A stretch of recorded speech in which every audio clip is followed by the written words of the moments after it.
all we did was we beleaguered what we're trading. Not tell you how good it is, but beleaguered what we're trading. And after we got done, deal, and we swapped. He got the Volkswagen, which he drove for. I bet you he drove it a lot longer than I thought it was last. He drove it for probably over a year, and he used the crap out of it. I mean, I was afraid to go over to town, which is only about 3 miles away. He was also big in archery. He used to go to archery shoots all over the state in this freaking thing, loaded with his kids. And it was like a little Volkswagen station wagon. It left him down a few times, but he was one of those people that didn't bother him. Right. But anyway, I started to hunt squirrels with this thing, and that's where I started trying to get a turkey with this muzzleloading smoothbore. To begin with, shooting a turkey isn't hard. A lot of people think about getting a turkey with a muzzleloader is hard. Shooting him isn't the hard part, but getting him close enough to shoot him is the hard part. Okay. And my turkey call leaves a lot to be desired. My vocabulary, my box call, or the slate call, which is what I call it with, or my wing bone call is very limited. My wing bone call, which I use quite a bit, was turkey. My turkey call was made by Skip Hammaker, and he made it for me.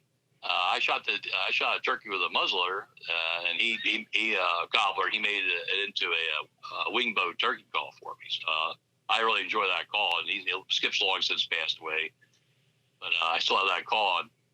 But most of my vocabulary calling turkey is, "Hey, I'm over here."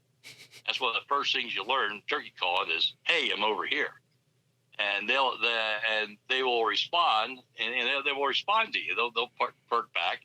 You say, "Hey, I'm over here," and Christ, you can hear them calling from 200, 300 yards out. You can hear them, calling back. Mm-hmm. And I don't know what they're saying. I really don't. I have no idea. And as far as I know, they could be, "What's your name? Where can I meet you?" Or anything like that. And I have no idea what they're saying. And all I can say is, "Hey, I'm over here," and somewhere around between 45 and 50 yards, which is still too far for a muzzleloading shotgun, the turkey will give up. I mean, and think, this turkey's crazy, or he knows something's wrong. Mm-hmm. He doesn't want to bring me home to mom. He ain't coming in to see what I look like. He's not interested, and they'll fly off. One time with this old trade gun, I'm sitting there for squirrels, and to kill time. I do it all the time, especially in our fall season. In Pennsylvania's fall season, you're allowed to hunt hen or gobblers with either a rifle or shotgun. In the spring season is shotgun only gobblers. So that's one thing we do have in Pennsylvania. We have 2 seasons. And I'm scratching my slate call, and I'm saying, "Hey, I'm over here." And I'm sitting on a log, and it was just a nice log. I remember I had my back to a tree. The log had fallen just perfect, and I'm sitting there pretty comfortable. And I got the trade gun leaning against my shoulder. I'm sitting on a log. It was a low log. It was probably maybe a 6-8 inch diameter one, but of course I was a lot younger then. And young Jake land next to me on the log. Oh my gosh. He landed on the log. I'm sitting with this tray gun leaning against my shoulder. He stretched his neck up. I always remember him stretching his neck up to full length. He did one like clucking a perp, a little chirp they do. And I dropped my call, scrambled to my feet, and I fired basically hopelessly, shot at the turkey as it was about 30 yards away and accelerating. By the time I got to my feet and the gun, it was a flintlock. I got the thing cocked. I think it was like 30 yards away and accelerating. It was just all the tail. I still shot. It was a hopeless shot by shot. And after that guy fascinated me about, now you're thinking, I could have had that turkey. Well, yeah, I know, no way in hell I was going to get that one. But that thing flew in from the woods and landed with me on the log. I have no idea what he was thinking, but apparently hay over the air was enough for him. That worked. So because I didn't hear him. He did not respond. He came in. He just came in. I don't know. It was in the fall. They're not looking for mates. He was just probably looking for somebody else. He must got broke up from a flock, or he was probably lost. He was just happy to hear anybody. Yeah. Anyway, that old trade gun, I shot a lot of squirrels with that gun. And that was a 12 gauge. And I used a lot of 80 grains. That's a 1/4 6 shot. And over the years, I've run I've run everything from 8-shot to number 2s. I've shot a lot of things with shot. As a whole anymore along the line, I mostly use 5-shot now, unless I know I'm going for turkey specifically or duck, and I'll use number 4-shot.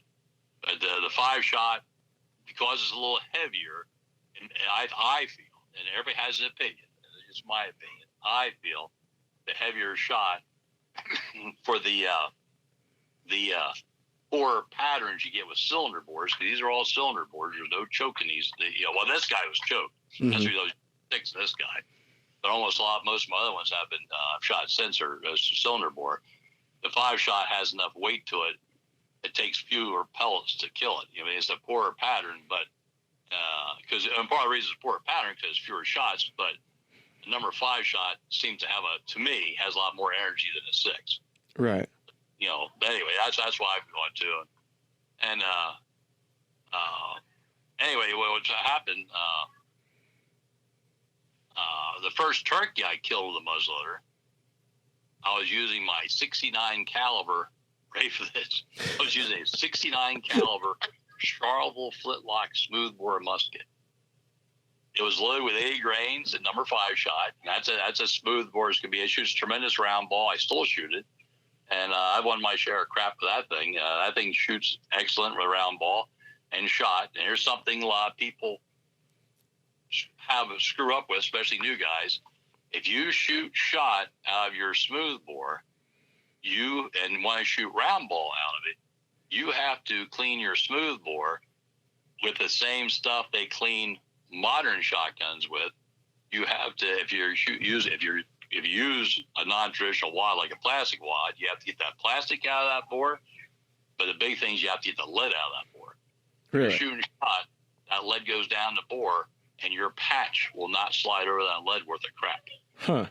If you're shooting a patch round ball, it will not slide over that patch. The patch won't slide over good, and you need to go in there with a lead remover like you would with your modern shotgun. It comes out, lead comes out. You just have to get it out of there.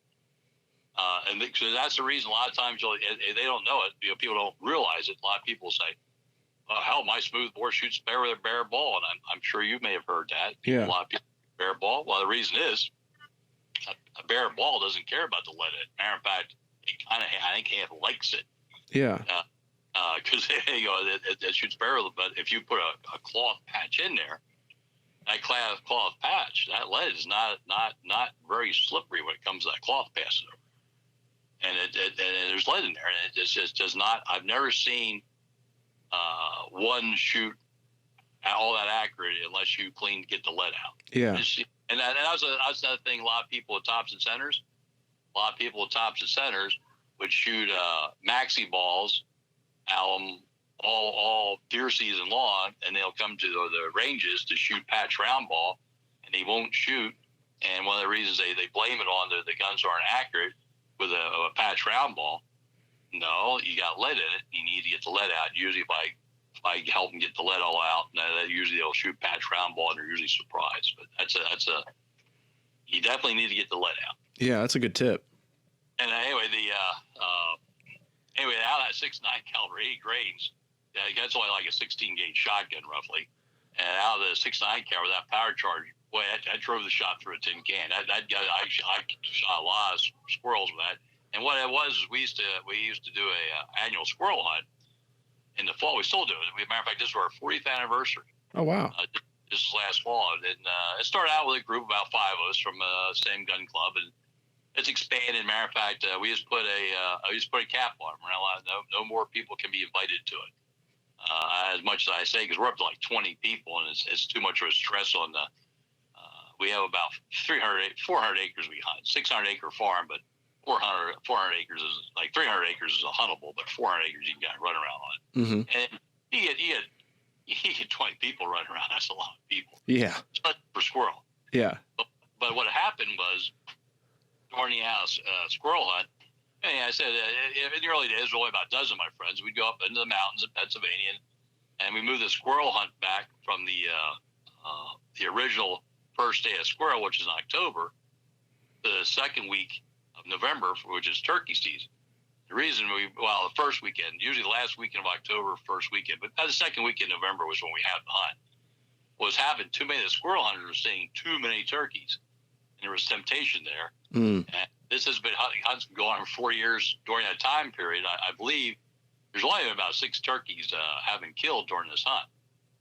But I said, well, all of us are really up there for squirrels. One guy really gets into the turkey hunt. He's killed, I think it is 6. I think he's killed 3 of them because he goes out and hunts turkey instead of squirrel. He'll shoot a squirrel if he sees one. Yeah. But he's just out there calling turkey, and he is a real turkey caller. One time I watched it. I was sitting on the side hill because we call them like firefights, but you get that many people out there. And we usually have people hunting groups of 2s or 3s, and they tangle with some squirrels, and I'm up on a side hill by myself, and I'm looking down. My buddy that hunts turkey, he's down on like across the little dip in the hills. It's a pretty good hill country there, and there's like at the bottom of every hill there's a creek. Yeah. He's like on the other side. It's a little creek. It's a little 3-foot wide creek. He's on the other side, and he's sitting there, and he's sitting there. He's sitting there for squirrel, and he wasn't doing any calling for turkey. His firefight breaks up probably about 100 yards from us, maybe further, 200 yards from, probably 200 yards up the hill further, and they bang, bang, boom, boom. You hear the double barrels go and the single shots, and in the old days we used to carry cap and ball revolvers too, so I used to add the excitement of it all. Because some people use rifles, and I use a rifle quite a bit anymore. I don't use a shotgun as much. I don't use a shotgun as much as I used to, but I have a little 32 I take. But anyway, the shooting's going on. I'm down there watching. I'll never forget. This whole flock of turkey comes barreling out. We're talking like 30 some odd turkey, 40 turkey come run down this hill full bent, and they're every bit, I bet you, 60 yards out away from him. And all he did with his voice was to do a purr and a cluck, and that thing turned like a herd of cattle, and right for him. And next thing you know, these turkeys are going by him. I watched him. He was trying to. He almost didn't know which one to shoot. I was afraid of him not getting any of them. But he's trying to pick the biggest one in a cobbler, which he did get, and he shot it. And not that we weren't allowed to shoot one turkey. He said. It said probably it was good. He said he shot it, and then before he get the thought through his mind, I could probably shoot another one. They were all gone already because turkeys are quick. Yeah. But he did that with his voice, a little purr and a cluck, and a whole herd turned and ran right towards him, and they actually passed on the other side of the tree he was with. So. Wow. I'm shooting at him, but anyway. And anyway, that was his little thing. But the turkey I got. I was sitting in the woods, and we've been hunting. This is my father-in-law's farm. It's a big farm. He has a big dairy farm. He's long since passed away. My brother-in-law owns it now. But there's a big 200-acre woods. Hold that thought. Just 200 acres. Mm-hmm. It's all rolly hills and that. And there's more to it. But I'm talking about 200 acres of solid woods. And there's 3 acres of hickory trees. 3 to 4 acres of hickory trees. There are that many of them in this section of woods. There's hickory trees for the whole woods, but there's like a grove of them. And it's all hardwoods. We're talking there's butternuts, and there's oaks, all kind of white oak, all kinds of oaks, red oak, and it's just tons of stuff, tons of stuff. But these hickories, these squirrels they do like hickory. And where I sit, I've been hunting that thing since. I think I hunted before I married my wife, before he became my father-in-law. I found that right away. And back then, the hickory, it wasn't that many of them. It was only probably about 2 or 3 hickory trees, and the squirrels planted them all up through there, and it's turning about a 5-acre field of hickories, spread through the woods. Yeah. But anyway, I hunted where I like to hunt. It's like on the creek side. It's down the bottom by the creek, these hemlocks, and the squirrels like to live down hemlocks as much as any place. There's a lot. They kind of nest down in there, and around the hemlock, there's always been a great horned owl living on that mountain since I've been there. I don't know if it's the same one or not. I don't know how old they live, but hell, I've been going there for over 40 years. There's always been at least one great horned owl there on that hill. I don't think I've ever seen more than one, but there's always been one there. And he decimates the squirrel population. He has a fear of the owl in those squirrels. And I think they like the hemlock cover, and they can usually work the hemlocks all the way up to the leaves come off the trees all the way up to the hickories. Anyway, so I usually sit on that side hill there, and I'm sitting there, and I'm all nestled in the base of one of those hickory base of those trees. So I'm looking up. Probably I was sitting at the base of that big oak, and I was looking towards the hickories, look down below, see squirrels coming, and look at the direction squirrels come. But there's rock ledges and outcroppings all along the hillside. I'm sitting there. I can hear this big animal running towards me. This thing sounds like a bear coming through the woods. And I'm thinking, holy shit! It's running parallel to the hill, and it's only, it's running parallel. I can hear about 70 yards out, maybe even 100 yards coming out. And it's run up pretty halfway up that hill. It should come past out close to me, like with 30 yards just below me. And it's running along this deer trail, which runs along the base of all these big rock ledges. I said, this whole hill's like, I don't know if you get up seeing them around, but it's like rock ledges and outcroppings and that. This rock ledge, and it's running on parallel to it. And the hemlocks block some of my view because there's hemlocks spread all along this side hill too. But the rock ledge blocked it because the rock ledge is, starts out about 10 foot high on the side of the bank there, but it tapers down to nothing right in front of me. I'm watching, and wherever's making the noise, where animal is making the noise, starts to slow down. It gets through around the ledge area, and it starts slowing down. But you hear going through the leaves. It's a fall, October and November day, and the leaves are just crunching like hell, and it slows down, and the ledge is getting lower and lower, and all of a sudden I realize, hey, a deer.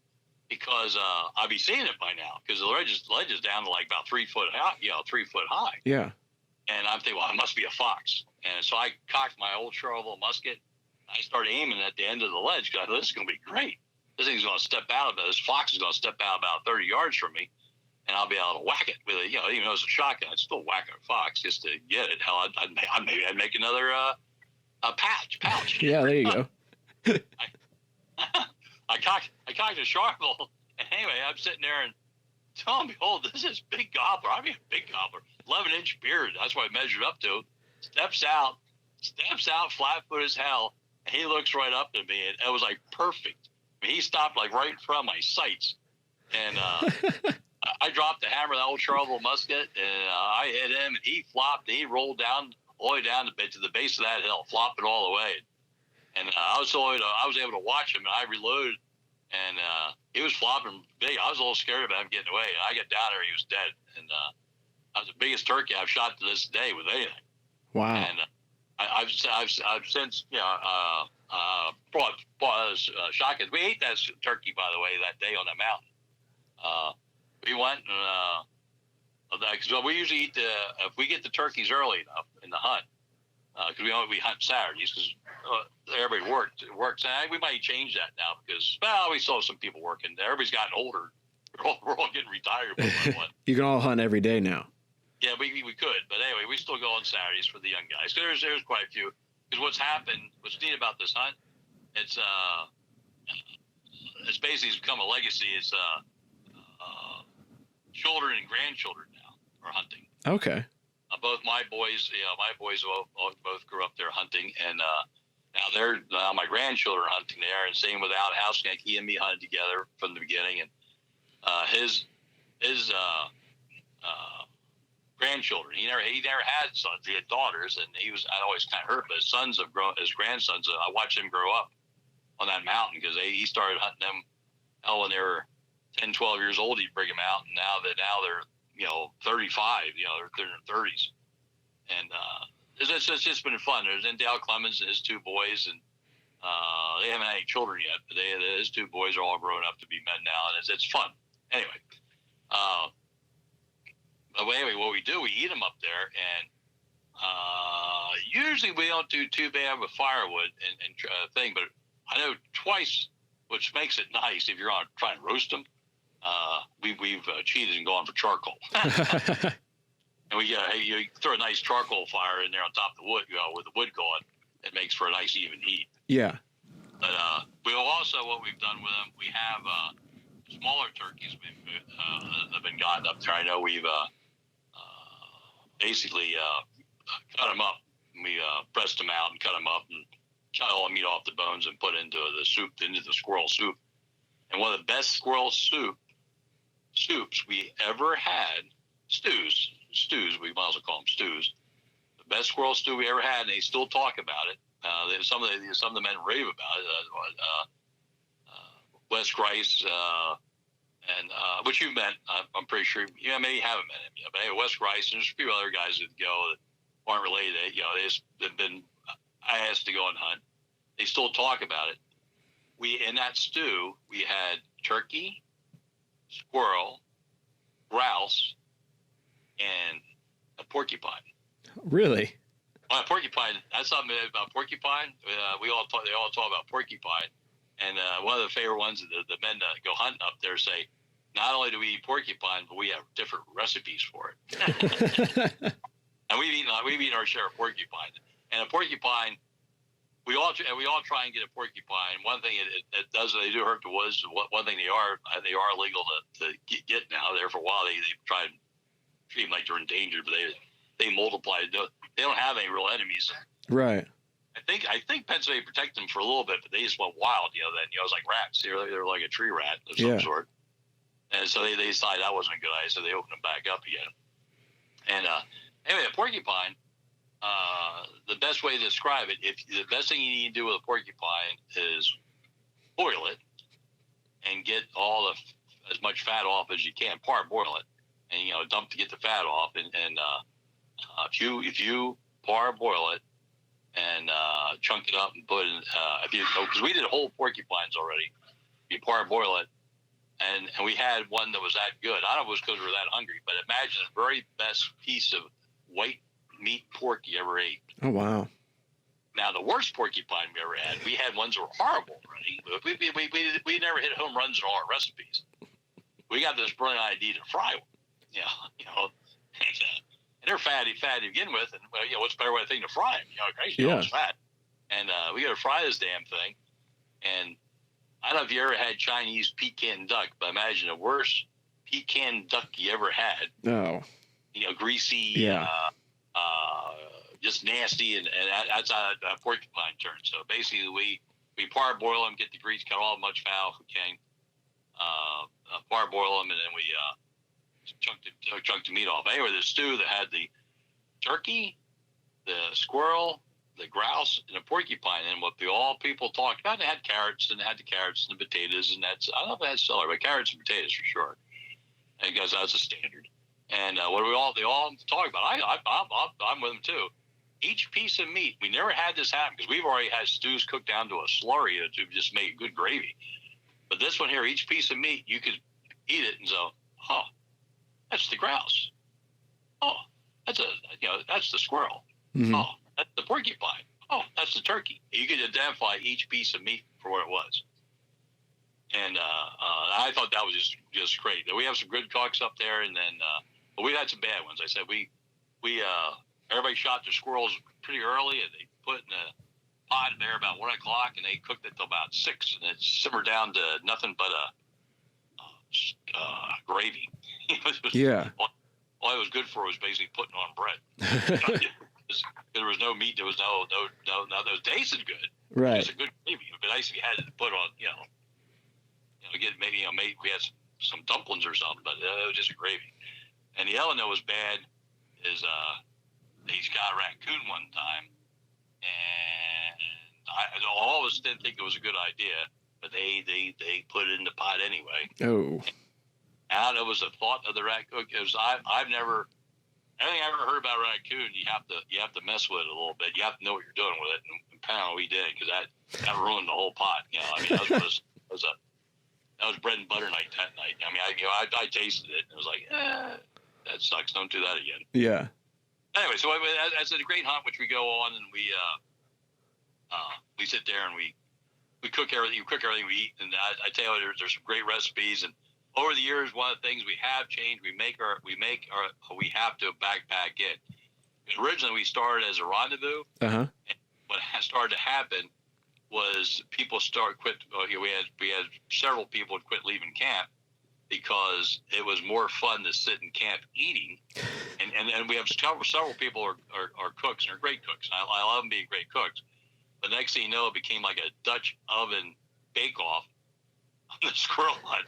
And it was tough to. I mean, we had some wonderful stuff come out. We had my favorite was Hudson Bay brown bread or some damn thing. It was just excellent. It was all honey and syrupy and cinnamony. And it was just nothing but a great dessert. Yeah. And it was all great food, but you gotta.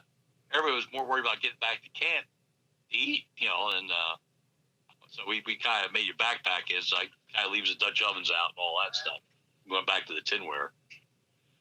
But anyway, over the years though, since all this started with the Charlotte musket and the trade gun and the original double barrel, I have quite a few different muzzleloading shotguns, and I bought a Navy Arms Repro that was on sale. They were on sale on Muzzle Blast here quite a few years ago. I bought two of them, one for me and my one son that likes hunting, and his goal in life is to shoot every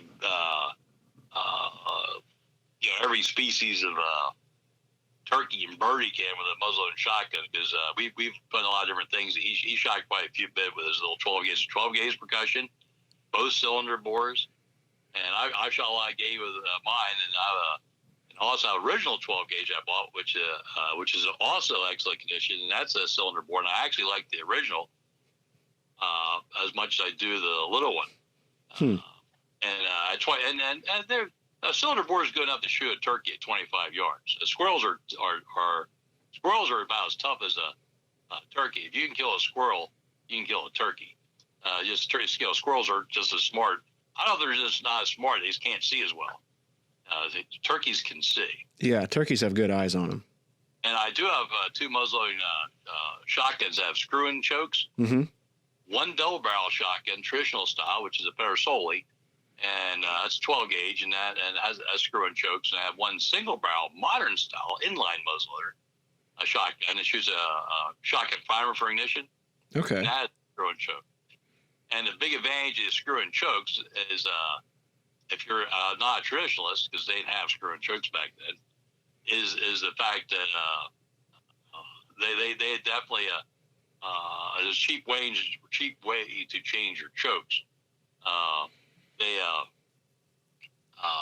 Like I said, the Parasoli with the choke tubes, which I hunt with mostly, is improved cylinder in the right barrel, which is about a 25-yard shot.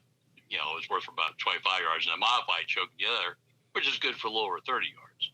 And the chokes, they basically tighten up your shot pattern. Mm-hmm. And what they figure on chokes is 70%. You should have a 70% of your shot should be in a 30-inch circle, I think, something like that. There's a rule on regulating shot. An improved cylinder, I think, is supposed to be 25 yards, and a modified is supposed to be like 35 yards, okay. Or whatever. Yeah. And anyway, the trouble is, though, I just found out pretty early you can't hardly get your shotgun wads down through a tighter choke than that would, because it just totally destroys them. Yeah. Use a short star, especially the felts, the cushion wads. Yeah, it just kind of tear them up, right? It tears them up. Yeah. You need a short starter to load it, and somehow it takes fun out of shooting a shotgun if you have to use a short starter. To give you an idea on chokes and cylinders, a cylinder bore is zero restriction. The cylinder bores, all your muskets are. The originals, many of them, most of your originals were cylinder bores. Then they have what they call improved cylinder, which is a 10,000ths restriction. 10,000ths isn't much. That's only about the size of a human hair. Yeah. But it's not very much. And a modified is 20,000ths, and an approved modified is 25,000ths. And these three chokes I've used in my muzzleloader shotguns. The improved, modified, the wad crunches off, gets destroyed, get down, but I can get it down. When I hunt turkey with a modern shotgun, I use a screw choke. When I hunt turkey, with my modern muzzleloading shotgun, I'll use a screw choke. Well, I'll take that back. My modern shotgun, I use what they call a extra full, and that's a 40,000 restriction. That's good for about 40 yards. That's like a turkey choke. So it's really, and that gives you, that makes the pattern a lot tighter because it makes all the BBs come out there together. It forces them together. Yeah. But 40,000 strips, you cannot even begin to get a wad down that. But some of my friends that hunt with these tight chokes, Dave Erring's one of them. Uh-huh. He'll pour their powder charge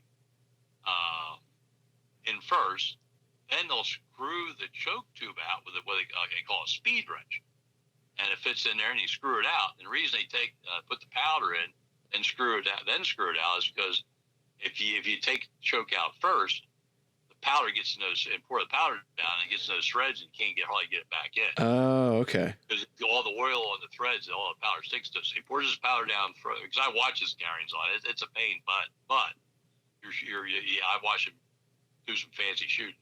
Oh yeah. It's a lot of work, but you'll have a muzzleloading shotgun and kill it as far as a modern shotgun, out to maybe 40 yards. He'll sit there, and he'll screw put the powder in, screw it out, and all the wads is cylinder bore then, and all the wads just go right down. Yeah. Put the shot on top, put the other wads up, screws it back in, and he has a double barrel. I don't know what gauge that is. It might be a 10. Yeah, it's a Petter Soli. Mm-hmm. And he'll sit there and it's like, holy shit, it's a piece of equipment. I said it turns into a 40-yard gun. Now there's several custom barrel makers out there that make smooth bore barrels with chokes built right in. Some of the traditional smooth bores like that, they'll make a long Fowler barrel octagon around, beautiful. Cole Ray makes a beautiful barrel. And his turkey one is a 20 gauge, but it's restricted to 58 caliber. And 20 gauge is roughly 62, and a caliber, the 58 caliber is 58. So you're talking that's a 40,000 restriction. So that's like shooting a extra full choke. It's like extra full choke in a traditional barrel. And a lot of people out in my area, because Pennsylvania's doing for turkey, buy these barrels or barrels off of them or barrels like these, and because the loads they use. I figured this might be a piece of it, trivia. These people, it's a Southern gun to get it down through there, but how they do it, and I could probably do it with my choke tubes. And the way they load is they take the shorter they take a short starter, they put your powder in, and they take those 1/8-inch card wads, and they'll short starter those 1/8-inch card wads, 3 or 4 of them right against each other. So you push them all down at once. You put like 4 1/8-inch cards. You push them down with a short starter past the choke restriction. Then you push them all down at once, and you put your shot in. Then they take the 1/8-inch card wad, and they rip it in half over the shot card. Instead of using I like using the cushion wads with the felts. Like I'll put a 1/8-inch card wad down my hunt. I put an 1/8-inch card wad down, and then put like a greased felt on top of that. Then I'll put my shot in, and because that helps keep that does help keep the pattern a little tighter as those cushion wads. Yeah. Anyway, hunting turkey or any small game with a muzzleloading shotgun is all in the patterns. You have to pattern. Yeah, if you don't pattern it, you're just whistling Dixie at that point. Right. You have no idea. You don't even know where it's going to hit. It's like sighting a gun in. But basically, the common things start with equal powder to shot by volume.